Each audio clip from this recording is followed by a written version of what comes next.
Veteran singer-actress na si Shasha Padilla, nagdesisyong isauli ang Aliw Lifetime Achievement Award.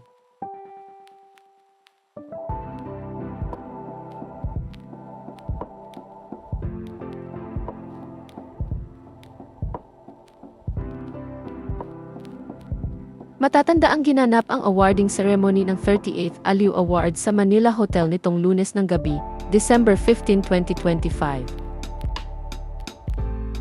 Kabilang ang veteran singer-actress na si Shasha Padilla sa ginawaran ng Lifetime Achievement Award noong araw na iyon.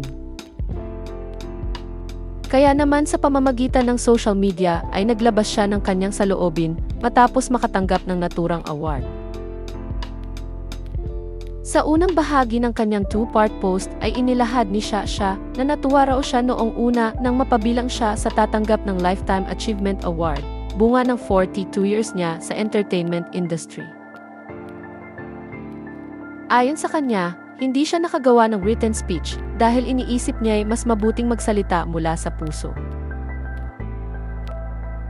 Sinabi rin ni Shasha na balak daw niyang kilalanin sa speech niya ang maraming tao na tumulong sa paghubog ng mahabang karera niya sa industriya, pati na ang pamilya niya na naroon noong gabi ng parangal, ngunit napalitan iyon ng pagkadismaya.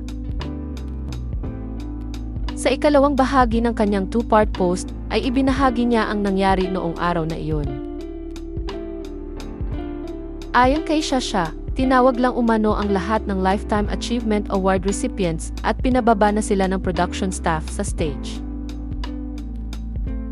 Sinabi rin ni Shasha na matapos ang seremonya ay naihayag niya ang nais sana niyang sabihin sa stage nang tanungin siya ng isang vlogger ng saloobin niya sa pagtanggap ng naturang award pero sa labas na ng venue. Dagdag pa niya, afterward, I felt like crying. I was still dumbfounded by how the awarding was handled. To be dismissed so abruptly after supposedly being honored was shocking and embarrassing. What was the point of being there with our families? Kaya naman ang hailing ni Shasha sa Aliw Awards, do better, honor people properly, at prepare video presentations explaining why recipients are being given Lifetime Achievement Awards. Bukod kay Shasha, nakatanggap din ng Lifetime Achievement Award sina Lani Misalucha, Frankie Asinero, Gary Valenciano, at Jed Madela. Ayon pa kay Shasha, may ibang awardees na binigyan ng pagkakataong magbigay ng maikling talumpati noong araw na iyon.